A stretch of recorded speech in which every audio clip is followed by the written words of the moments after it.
Hello and welcome back. In this video I'll show you how I turn a simple sketch into a stylized game-ready shovel using Blender and Substance Painter. I'll go through my full process, modeling, sculpting and texturing, explained in a clear and simple way.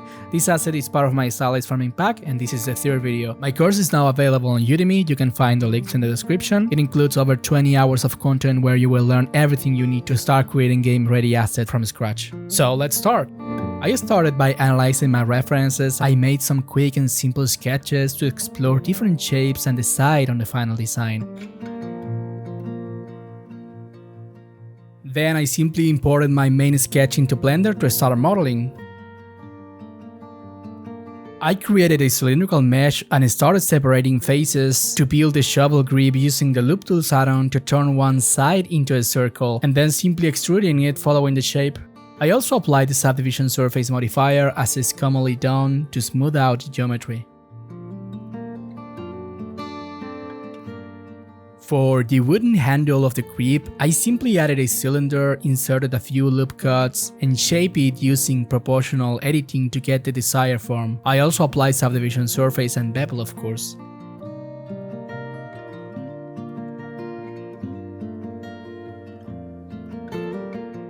For the shovel blade, I added a plane and shaped it in edit mode to match my sketch. Then I gave it some thickness, applied subdivision surface and manually adjusted it to achieve that curved form. For this step you could use modifiers of course, or a lattice, but honestly I often find it faster and simpler to just do it manually.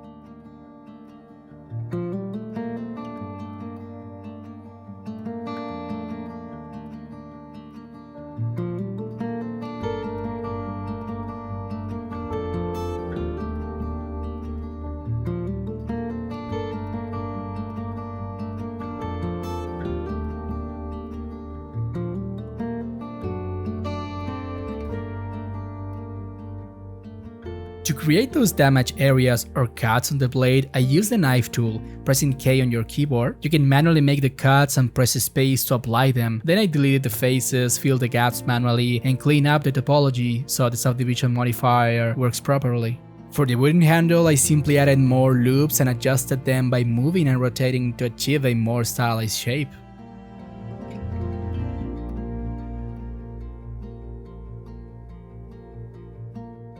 For the screw, I did the same as in my watering can video. I just added a cylinder with enough vertices and shaped it manually.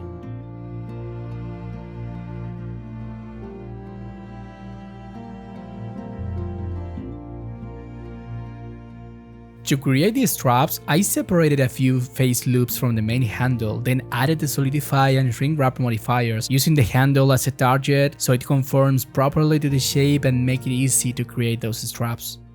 And that's how the base model turned out, which we will now take into sculpting. For sculpting the wooden grip, I follow the same approach as in my previous video and what I usually do for wood. I use a default crease sharp brush, added some lines, and by holding Ctrl, I inverted the effect to create depth, which gives me this result in a simple and efficient way.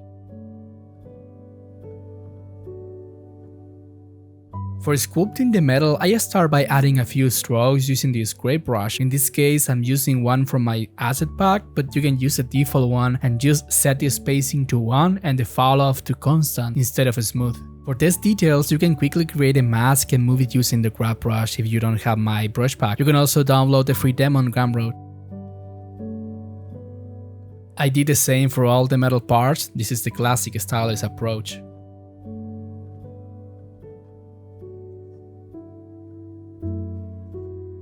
Behind the screw, I added some depth using the clay brush, switching the stroke method to anchor instead of a space.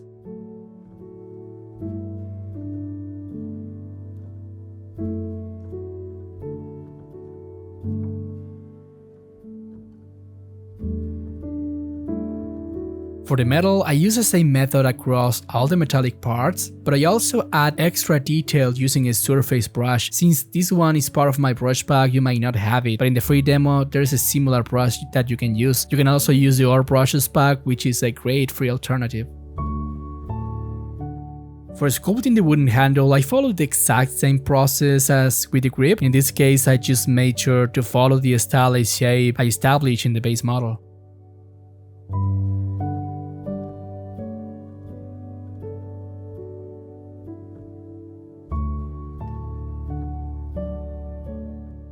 Alright, moving on to the texturing, I first baked the maps in Substance Painter. I have a full video on the channel where I explain the entire baking process step by step. After that, I simply start by adding base colors to the model to get a clear overall idea of the look I'm going for.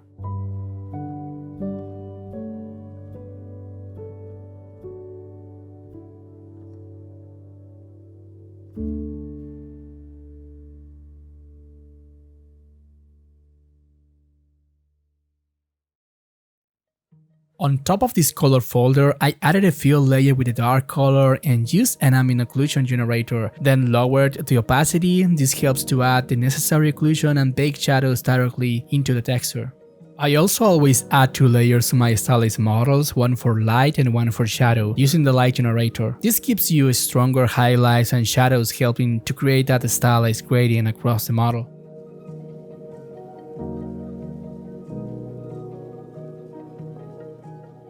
Then I added another layer to give the shovel blade a subtle gradient, since the lower part is the one in contact with the ground and should have less contrast. I also add 2 layers with lighter colors and use the blending modes like soft light combined with a curvature generator to achieve that classic stylized look with highlighted edges and to further enhance the sculpted details.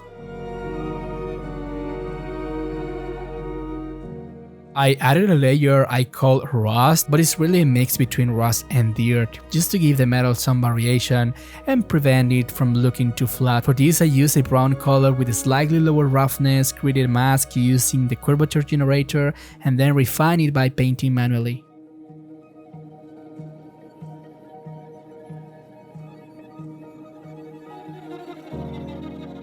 For the grip, I decided to add a layer of peeling paint. I used a red fill layer with a bit of roughness and then added filters like blur slope and anisotropic, painted on it manually and created an anchor point to use as a base for a drop shadow, giving it that peeling paint effect.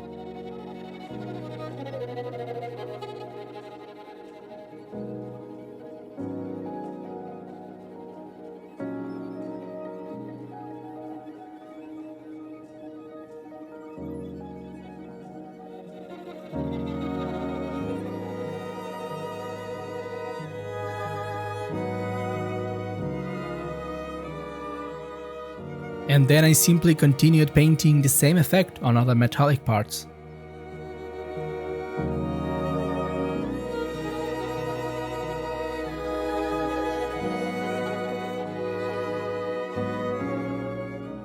Then I refined the third layer on the blade so it contrasts better. I just adjusted the color, tweaked the roughness and repainted it.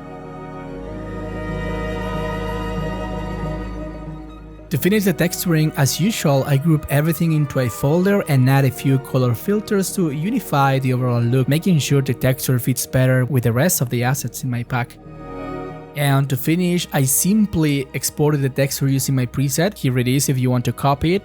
And that finished the full modeling, sculpting and texturing process of this Stylized Shovel for my upcoming farming pack. Remember that channel members get access to the full 6+ hours real-time version with no time lapses, and it is also available on Gumroad if you want to get it. Thank you so much for all the support. Feel free to leave your feedback in the comments to support me, and I'll see you in the next video.